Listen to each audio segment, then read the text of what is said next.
আসসালামু আলাইকুম। আজকে হাতে বানানো শুটকি এবং সেটা দিয়ে একটা ভর্তার রেসিপি শেয়ার করব। এই শুটকিটা বানাতে কোনো রকম রোদ, কেমিক্যাল কিংবা তেলের প্রয়োজন হবে না। আর এই শুটকি দিয়ে ভর্তাটা বানিয়ে রাখলে এটা 1 বছর পর্যন্ত আপনি খেতে পারবেন, একদম কিচ্ছু হবে না। এটার টেস্টের ব্যাপারে যদি বলতে হয় তাহলে আমার কাছে মনে হয় পৃথিবীর সবচাইতে মজার শুটকি ভর্তা এটা। প্রথম পাতে আপনি এই শুটকি ভর্তাটা দিয়ে ভাত খেয়ে নিতে পারবেন 1 প্লেট, এটা একদম নিশ্চিতভাবে আমি বলতে পারি। আর এই ভর্তাটার কালার এবং টেস্ট এত মজার যা আসলে আমি আপনাদের সাথে বলে বোঝাতে পারবো না। আপনারা অবশ্যই একদিন এভাবে ট্রাই করবেন আর খেয়ে অবশ্যই আমার কমেন্ট সেকশনে জানাবেন কেমন লেগেছে। আর যদি ভালো লাগে তাহলে রিকোয়েস্ট থাকতো আমার চ্যানেলটি সাবস্ক্রাইব করার। এখানে আমি নিয়ে নিয়েছি ছোট চিংড়ি, একদম যে ছোট চিংড়িগুলো বাজারে পাওয়া যায়, এটা করতে কিন্তু অনেক বেশি সময় লাগে। তো এই চিংড়ি মাছগুলো একদম শুকনো খোলায় কোনো রকম তেল ছাড়া আমি দিয়ে দিব। আর চিংড়ি মাছগুলো খুব ভালো করে বেছে আমি তারপর ধুয়ে পানি ঝরিয়ে রেখেছিলাম, মানে একটা চালনির ভিতরে রেখেছিলাম। একটু খেয়াল রাখবেন কোনো রকম পানি যেন এর ভিতরে না থাকে। তারপর এটা চুলার উপরে বসিয়ে প্রথমে চুলার আঁচটা লোর থেকে একটু বেশি রেখেছি, তারপরে চুলার আঁচটা একদম লো করে এটা আমি ভেজে নেব এরকম শুকনো খোলায়। এই শুটকিটা তৈরি করতে আপনার কোনো রকম রোদ, তেল কিংবা কেমিক্যালের প্রয়োজন হবে না, এমনিতেই এটা এরকম ভালো থাকবে। আর এই চিংড়ি শুটকিটা শুধুমাত্র যে একাই ভর্তা করে খাবে সেরকম না, যে কোনো ধরনের মিশালি সবজি রান্না করার সময় এর একটুখানি পাউডার যদি ছড়িয়ে দেন সেক্ষেত্রেও কিন্তু চিংড়ি মাছের একটা সুন্দর সুঘ্রাণ আসবে। তো মাঝে মাঝে এরকম আমি নেড়ে চেড়ে দিয়েছি। আর এটা মাছটা দেখে বুঝতে পারতেছি না এখন পর্যন্ত মাছটা নরম, তার মানে এই শুটকিটা এখনো হয়নি। আরও কিছু সময় ধরে এটা চুলার উপরে রাখতে হবে একদম লো হিটে। মোটামুটি ধরা যায় এটা 40 থেকে 50 মিনিটের মতো সময় লাগবে। তো আমার এই চিংড়ি শুটকিগুলো যে হয়ে গেছে, আর সেটা কিভাবে বুঝবেন আমি একটা শুটকি নিয়ে আপনাদের সাথে শেয়ার করি। যখন দেখবেন একটা শুটকি হাতে নেওয়ার পরে যখন একটু হাত দিয়ে চাপ দিবেন তখন একদম গুঁড়ো হয়ে যাবে, তখন বুঝবেন যে আপনার চিংড়ি শুটকিটা একদম রেডি। এটা বয়ম ভরে এভাবেও কিন্তু রেখে দিতে পারেন।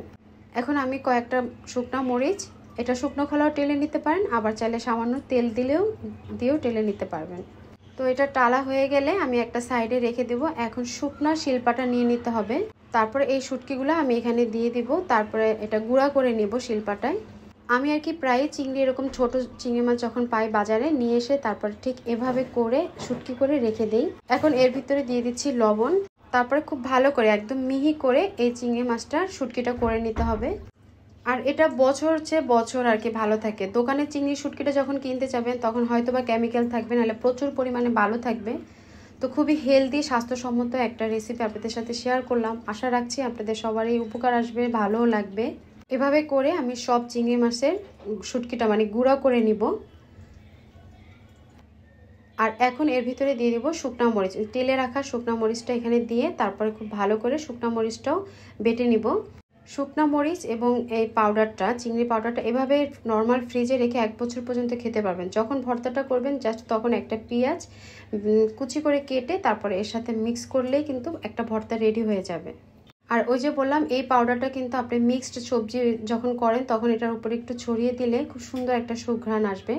আপনারা ট্রাই করতে পারেন এরকম। তো এটা আমি খুব ভালো করে এখন মিক্স করে নিলাম। এখন এর ভিতরে আমি 2টার মতো পেঁয়াজ একদম কুচি করে হাত দিয়েও এটা ডলে দেওয়া যাবে, আবার চাইলে একটু শিলপাটা, যেহেতু আমি করছি তাই শিলপাটা একটু থেতো করে দিচ্ছি, একদম মিহি করা যাবে না, হালকা করে চাপ দিয়ে তারপর আমি পেঁয়াজটা এটার সাথে বেটে দিচ্ছি।